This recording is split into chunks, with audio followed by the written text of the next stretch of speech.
கும்பராசி என்பர்களே, கும்பராசி என்பர்களுக்கெல்லாம் இது ஒரு ஒரு சாப விமோச்சன காலம் அப்படின்னே சொல்லலாம். ரொம்ப நாட்களாக எதிர்பார்த்துட்டு இருந்த ஒரு விஷயம். இதெல்லாம் கிடைக்குமா சார், வாழ்க்கையில் இதெல்லாம் ஓகே ஆகுமா அப்படின்னு நம்பி வெயிட் பண்ணிட்டு இருந்திருப்பீங்க. ஒரு வகையில் ஆகுமா ஆகலையான்னு தெரியல, ஆனால் ஆகும் அப்படிங்கிற ஒரு நம்பிக்கை, ஒரு உள் உணர்வுல லைட்டாக இருக்கும்ல. 100% நம்பிக்கை இருக்கும், ஆனால் நல்லா இருக்கும் அப்படிங்கிற மாதிரி இருக்கும் பார்த்தீங்களா. அதெல்லாம் உங்களுக்கு நடக்கக்கூடிய ஒரு நேரம். சார் இது 7.5 சனி காலங்கிறாங்க, எல்லாம் பயந்துட்டு பேசுகிறாங்க, என்ன சார் இப்படி சொல்கிறீங்க அப்படிம்பீங்க.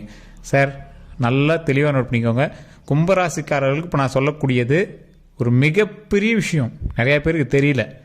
தயவு செஞ்சு உங்களோட லைஃப்பில் இது நடந்திருந்தா இது நடக்கும் அப்படிங்கிறத ஃபிக்ஸ் பண்ணுற மாதிரி நான் ஓப்பனாக சொல்கிறேன், தெரிஞ்சுக்கோங்க. இது வந்து பொது பலன், தசாபுத்தியை வச்சு தான் ஓவரால் கணிக்க முடியும். இப்போ நான் சொன்னதை வச்சு நீங்கள் அப்ராக்சிமேட்டாக கணிச்சிடலாம். இல்லை சார் இன்னும் கொஞ்சம் டீப்பாக பார்க்கணும் அப்படின்னா உங்களோட லோக்கல் இருக்கிற ஜோதிடர்கிட்ட பாருங்கள். இல்லையா, நீங்கள் கீழே டிஸ்கிரிப்ஷனில் ஒரு நம்பர் கொடுத்துருங்க, அந்த நம்பருக்கு நீங்கள் வந்து ஃபோன் பண்ணி பேசி தெரிஞ்சுக்கலாம். சரி சார், இப்போ நான் தெளிவாக சொல்லிடுறேன், கேட்டுக்கோங்க. கும்பராசியை பொறுத்த வரைக்கும் தெளிவாக நல்லா நோட் பண்ணிக்கோங்க. கடந்த ஒரு 2017 பார்த்தீங்கன்னா நீங்கள் நிறைய சிக்கல்களை தான் அனுபவிச்சிருப்பீங்க, பெரிய பெரிய கஷ்டங்கள் தான் அனுபவிச்சிருப்பீங்க. ஆனால் அதுக்கு முன்னாடி வரைக்கும் உங்களை அப்படியே இவ்வளோதான் பாராட்டினாங்களா, அத்தனை பேர்கிட்ட பாராட்டு வாங்கியிருப்பீங்க. உங்கள் பேச்சை தட்டாமல் சில விஷயங்கள் நடந்திருக்கும். நீங்கள் சொன்னால் மரியாதைக்கு அப்படியே நகராமல் எல்லா விஷயங்களும் செஞ்சு கொடுத்துருப்பாங்க. நீங்கள் வந்தீங்க அப்படின்னா மரியாதை இருந்திருக்கு. 2 ஃபேன் பாக்கெட்லேயும் பணம் வச்சுருந்துருப்பீங்க. ஃபோன் அப்படி சொன்னால் அப்படி ஃபோன் பண்ணால் அப்படி அமௌண்ட் வர அளவுக்கு வச்சுருந்துருப்பீங்க. உங்களை பார்த்தா கும்பிடு போடாமல் நவுந்திருக்க மாட்டாங்க யாரும்.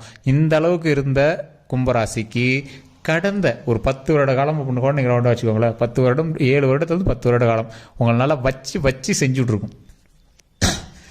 குடும்பத்தில் சின்ன சின்ன சிக்கல்களை சந்திச்சு நீங்கள் இனி வரக்கூடிய காலகட்டங்களில் மகிழ்ச்சி சந்திக்க போகிறீங்க. குடும்பத்தில் இருக்கக்கூடிய சிக்கல்கள்லாம் தீரப்போகுது. தொழிலில் முன்னேற்றம், கல்வியில் முன்னேற்றம், நல்ல மனமகிழ்ச்சியான காலகட்டம். பெருசாக ஒன்றும் கிடையாதுங்க. உங்களோட லைஃப்பில் எந்த ஒரு பிரச்சனையும் வரதுக்கான வாய்ப்புகள் இனி கிடையாது அப்படின்னு தான் சொல்லணும். சார் அப்படின்னு பார்த்தா அந்த 7.5 சனி இருக்குது, அது நிறைய பேர் சொல்கிறாங்களே, அதே பாத சனியில் இருக்குது அப்படின்னு நிறைய பேர் ஃபீல் பண்ணிட்டு இருப்பீங்க. நல்லா நோட் பண்ணிக்கோங்க. இந்த 7.5 சனி காலகட்டத்தில் சிறலால் பெரிய விஷயமா பாதிக்கப்பட்டது சிலருக்கு பண விஷயங்களை கொடுத்து ஏமாந்தவங்க ஒரு தரப்பினர், ஓகேவா. இன்னொருத்தர் குடும்ப சூழ்நிலைகரமாக சில சின்ன சிக்கல்களை அனுபவிச்சிங்க ஒரு சிலர் உடல் ஆரோக்கியத்தில் கவனக்குறைவுனால் நிறைய ஆபத்துகளை ஏற்படுத்தினவங்க ஒரு சிலர்.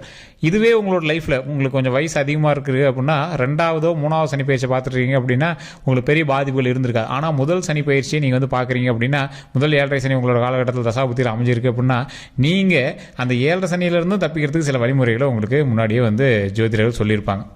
என்ன அப்படின்னா, இந்த 7.5 சனி காலத்தில் 3 டிவிஷனாக பிரியுதுங்க சார். முதல் 2.5 வருடம், நடுவில் இருக்கிற 2.5 வருடம், பின்னாடி இருக்கிற 2.5 வருடம். இதில் நீங்கள் எந்த தசாபுத்தியில் இப்போ இருக்கீங்க அப்படின்னு தெரியாது, எந்த லக்கணத்தில் இருக்கீங்க தெரியாது, எந்த நட்சத்திரத்தில் இருக்கீங்க தெரியாது.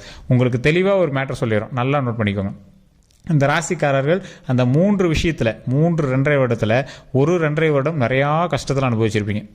ஒரு 2.5 வருடம் பாதி ஒரு நடுநிலையில் இருந்திருப்பீங்க. இன்னொரு 2.5 வருடம் சனி பகவான் உங்களுக்கு நன்மையை கொடுக்கக்கூடிய காலகட்டங்களாக இருக்கும். சின்ன சின்ன சிக்கல்களோடு அந்த நன்மையை வந்து உங்களுக்கு கொடுப்பார். சனி பயிற்சி அப்படின்னா நிறைய பேர் ரொம்ப கஷ்ட காலம் அப்படின்னு நினச்சிட்டு இருக்காங்க. இது வந்து உங்களுக்கு பாடம் புகட்ட வேண்டிய ஒரு காலம் அப்படின்னு சொல்லுவாங்க.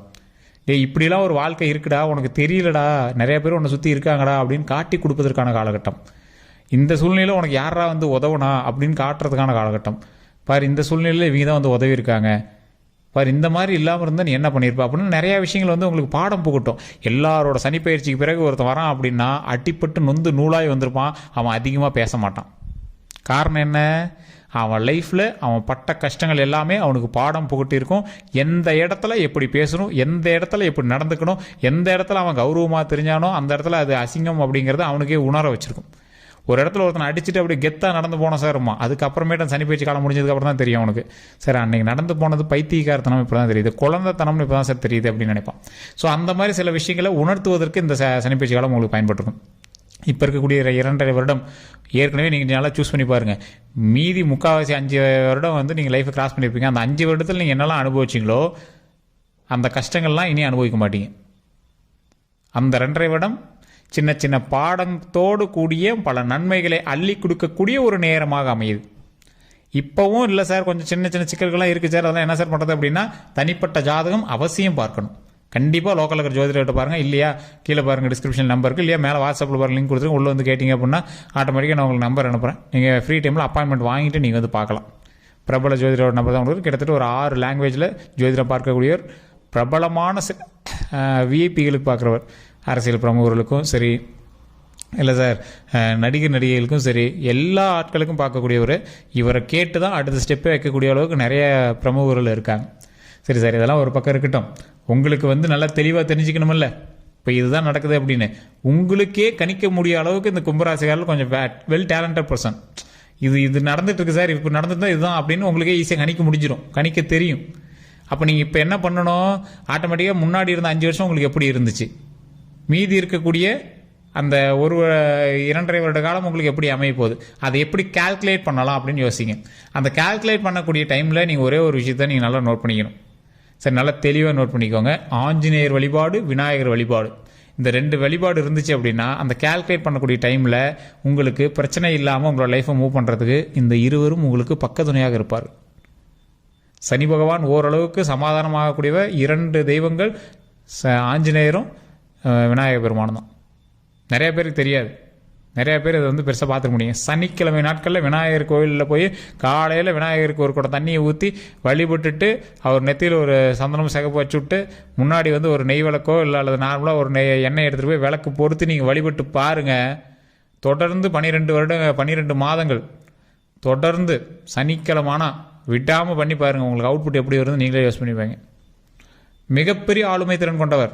ராகு கேது பயிற்சிக்கும் சரி, சனி பயிற்சிக்கும் சரி, விநாயகர் கோயிலில் போய் நீங்கள் வழிபட்டீங்கன்னா எந்த பிரச்சனையும் வராது. எந்த விஷயமுமே விநாயகர் மூலமாக பண்ணிங்க அப்படின்னா பிரச்சனைகள் உங்களுக்கு கம்மி. ஸோ இந்த கும்பராசிக்காரர்களுக்கு தற்போது நிலைமையில் காப்பாற்றுறதுக்கு விநாயகரும் ஆஞ்சநேயரும் தான். ஸோ இந்த 2 வழிபாடுனால உங்களுக்கு மிகப்பெரிய நன்மை இருக்கிறதுக்கான வாய்ப்புகள் ரொம்பவே அதிகம். சார், சனி பயிற்சினா சனி பகவான் கோயிலுக்கு போய்ட்டு சொல்லுவாங்க, நீங்கள் என்ன விநாயகர் கோயிலுக்கு போய்ட்டு சொல்கிறீங்க? சனி பகவான் வழிபாடுக்கு சிறந்தவர். அந்த இடத்துக்கு நீங்கள் போயிட்டு வந்துட்டீங்க அப்படின்னா அவரை போய் பார்த்துட்டு நீங்கள் ஒரு லெட்டர் கொடுத்துட்டு வைங்கன்னு தான் பொருள். விநாயகர் பெருமான்கிட்ட கேட்டிங்க அப்படின்னா சமாதானம் படுத்தி வைன்னு சொல்கிறதுக்கான பொருள். ஸோ இந்த டைமில் உங்களுக்கு நன்மைகள் நடக்காமல் இருக்குது அப்படிங்கிற பட்சத்தில் அப்போ என்னது, உங்களோட தசாபுத்தியில் ஏதோ கட்டத்தில் கொஞ்சம் சின்ன சின்ன பிரச்சனைகள் இருக்குன்னு பொருள். அப்போனா விநாயகர் வழிபாடு பண்ணும்போது கட்டங்கள் சரியாகும், கிரகங்களின் அமைப்புகள் சரியாகும், அப்போது உங்களுக்கு நன்மை நடப்பதற்கான வாய்ப்புகள் அதிகமாகும். சார், நிறைய பேர் கேட்குற ஒரே விஷயம், ஜோதிடம் பார்க்கறதுக்கான நம்பர் கேட்டீங்க, நம்பர் கொடுத்தாச்சு. தயவு செஞ்சு உங்களுடைய பிறந்த தேதி, பிறந்த ஊர், பிறந்த நேரம் அதை மட்டும் கொஞ்சம் நீட்டாக எடுத்துருவாங்க. நிறைய பேர் நார்மலாக டக்குன்னு மெசேஜ் அனுப்பிட்டு இதை பார்த்து சொல்லுங்கிறீங்க. இப்படி சார் பார்த்து சொல்கிறது, நீங்கள் தெளிவாக ஃபோன் பண்ணி கிளியராக அப்பாயின்மெண்ட் வாங்கிட்டு பண்ணுங்கள். எக்கச்சக்கமாக இருக்காங்க, ஒவ்வொருத்தருக்காக தான் பார்க்க முடியும். ஸோ தயவு செஞ்சு அப்பாயின்மெண்ட் வாங்கிட்டு நீங்கள் பண்ணுங்கள். அதே மாதிரி இன்னொரு விஷயங்க, இந்த ராசிக்காரர்கள் கும்பராசிக்காரர்களுக்கு நல்ல யோகமான நேரம் தான். எந்த விஷயத்தில் யோகம், எந்த விஷயத்தில் நீங்கள் ஜாக்கிரதையாக இருக்கணும். பண விஷயத்தில் ஜாக்கிரதையாக இருங்க, உடல் நல விஷயத்தில் ஜாக்கிரதையாக இருங்க. உடல் ஆரோக்கியத்தில் ரொம்ப ரொம்ப கவனம் தேவை, வண்டி வாகனத்தில் கவனம் தேவை. நல்ல பண வருவாய் தரக்கூடிய நேரம். ஏன்னா கஷ்டகாலம்லாம் தாண்டிட்டீங்க. ஏற்கனவே நீங்கள் ஹாஸ்பிட்டல் போயிட்டு வந்த நேரம்லாம் முடிஞ்சு, என்ன பிரச்சனையே தெரியாமலாம் நீங்கள் ஹாஸ்பிட்டல் போயிட்டு வந்துருவீங்க. அந்த பிரச்சனைலாம் ஓவர். இனி வரக்கூடிய காலகட்டங்களில் தொழில் நல்லா இருக்க போது அதுக்கு தகுந்தாற் போல ஸ்டெப் எடுத்து வைக்கணும். ஸ்டெப் எடுத்து வைக்கும் போது உங்களை மோட்டிவேட் பண்ணுறதுக்கு ஆள் இருப்பாங்க, உங்களை மாட்டி வரதுக்கான சிக்கல்கள் நிறையா இருக்கும். அந்த சிக்கல்கள்லாம் தப்பிக்கிறதுக்கான வழியை நீங்கள் மெயினாக பார்க்கணும்.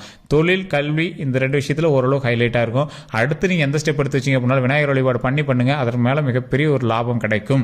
அதே மாதிரி இனி வரக்கூடிய லாபங்களை கொஞ்சம் சேவிங்ஸ் எடுத்து வைங்க, அதுதான் இனிமேல் உதவும். தற்போதைய நிலைமையில் உங்கள் கையில் ஃபினான்ஷியலாக கொஞ்சம் அவுட்புட்டில் தான் இருப்பீங்க. பெரிய ஒரு இன்கம் இருந்திருக்காது, பெரிய சேவிங்ஸும் உங்கள் கையில் இருந்திருக்காது. இருந்தாலும் ஏதோ ஒரு நம்பிக்கையில் நீங்கள் வாழ்ந்துருப்பீங்க. அந்த நம்பிக்கை உங்களுக்கு சேவிங்ஸில் தான் வச்சிருக்கு. ஏதோ ஒரு வகையில் உங்களை மூவ் பண்ணிகிட்டே இருக்கு பார்த்தீங்களா, ஒரு கடவுள் நம்பிக்கை. அது உங்களை சேவிங்ஸில் தான் வச்சிருக்கு. குறிப்பிட்ட நேரத்தில் உங்களுக்கு உதவும். மற்றபடி நீங்கள் எதுக்கும் பயப்பட தேவையில்லை. தொழில் ரீதியாக நல்லா இருக்குது, கல்வி ரீதியாக நல்லா இருக்குது, மன மகிழ்ச்சியான காலகட்டம். எந்த ஒரு ப்ராப்ளம் இல்லாமல் நீங்கள் எந்த ஸ்டெப் எடுத்தாலும் கொஞ்சம் ஓரளவுக்கு கொஞ்சம் நீட்டாகவே வந்துட்டு இருக்கக்கூடிய ஒரு காலகட்டம். எது பண்ணாலும் கொஞ்சம் பொறுமையாக பண்ணீங்க அப்படின்னா மிகப்பெரிய ஒரு அச்சீவ்மெண்ட் இருக்குது. அதே மாதிரி நீங்கள் எந்த ஒரு விஷயம் பண்ணீங்க அப்படின்னாலும் கொஞ்சம் பொறுமையாக எந்த ஒரு ஸ்டெப் எடுத்தீங்க அப்படின்னாலும் அதில் கொஞ்சம் ஹைலைட்டாக இதை பண்ணால் இது சரியாகும், இதை பண்ணால் இது சரியாகும் அப்படிங்கிற மாதிரி கொஞ்சம் பண்ணுங்கள். முன்னாடி குலதெய்வ வழிபாடு பண்ணிட்டு பண்ணுங்கள். இன்னொரு விஷயம், விநாயகர் வழிபாடு, ஆஞ்சநேயர் வழிபாடு மறந்துடாதீங்க. நான் சொல்லக்கூடிய விஷயத்தை தினம் அதை வீட்டில் சொல்லி பாருங்கள். கமெண்ட் செக்ஷன்லேயும் இதை பதிவிடுங்க. ஓம் விநாயகர் பெருமானே போற்றி. அதை இந்த விநாயகர் பெருமானே போற்றின்னு சொல்கிறீங்க பார்த்தீங்களா, அதை 3 டைம் சொல்லணும். கிழக்க பார்த்து காலையில் சூரியன் உதிக்கும் போது கரெக்டாக அதை சொல்லுங்கள். ஓம் விநாயகர் பெருமானே போற்றி அப்படின்னு சொல்லி, அதே மாதிரி சனி பகவானை நீ வணங்கும் போது துளசி மரத்துக்கிட்ட நின்று வணங்க. துளசி செடி இருக்குது பார்த்தீங்களா, துளசி செடி நின்று சனிக்கிழமை நாட்களில் விநாயகரும் துளசியும் அதே மாதிரி சனிக்கிழமை நாட்களும் இது 3 இருந்துச்சு அப்படின்னா உங்களோட லைஃப்பில் நிறைய மாற்றங்களை நீங்கள் உணர்வீங்க. சார், துளசி செடிக்கு என்ன சார் சம்மந்தம் அப்படின்னா, ஈர்ப்பு தரக்கூடிய சில விஷயங்களில் இந்த துளசியும் ஒரு முக்கியமான விஷயம். உடல் ரீதியான உபாதைகள் இருக்கிறவங்க இந்த துளசி செடியில் நின்று இந்த வழிபாடு பண்ணுங்கள். ஓம் விநாயகர் பெருமானை போற்றி, ஓம் விநாயகர் பெருமானை போற்றி, ஓம் விநாயகர் பெருமானை போற்றி அப்படின்னு தினம் தினம் 3 டைம். இது பெரிய வார்த்தை இல்லைல்ல, இறைவனை வணங்குறது தானே. அதே மாதிரி அந்த இடத்துல அழுதுட்டு வணங்கக்கூடாது. சனி பயிற்சியில் இருக்கிறவங்க நிறைய பேர் இதுதான் ஒரு பெரிய தப்பு பண்ணுறீங்க. கோயிலுக்கு போனால் தேவையில்லாமல் அழுகக்கூடாது. உங்களுக்கு என்ன தேவையோ அதை ஒரு நிலைப்படுத்தி கேளுங்க. குழப்பத்தோட கோயிலுக்கு போகாதீங்க. இது நல்லதோ அதை பண்ணு அப்படின்லாம் சொல்லிட்டு கூடாது. இதுதான் வேணும், இது எனக்கு இந்த நல்ல விஷயங்கள் வேணும், இந்த நீண்ட ஆயுள் வேணும், உடல் ஆரோக்கியம் வேணும், மன மகிழ்ச்சி வேணும், நல்ல பண வரவு வேணும், கடன் பிரச்சனைகள் தீரும், நல்ல எனக்கு வருமான லாபம் கிடைக்கணும், நீண்ட ஆயுள் வேணும், என் வம்சம் வளர்ந்து வரணும். ஸோ இது மாதிரி நம்ம வணங்கணும் அப்படின்னா நல்லபடியாக நமக்கு நன்மை கிடைக்கும். இது எல்லாமே எனக்கு நடக்கணும், நன்மை நடக்கணும், இப்படி தான் வழிபாடு பண்ணணும். ஓகேவா? வேறு எந்த ஒரு கருத்துக்கள் இருந்தாலும் மறக்காம கமெண்ட் செக்ஷனில் பதிவு விடுங்க. அதே மாதிரி வேறு ஏதாவது கருத்துக்கள் இருந்ததுன்னா கீழே இருக்கிற நம்பருக்கு கான்டாக்ட் பண்ணி பேசி தெரிஞ்சிக்கலாம்.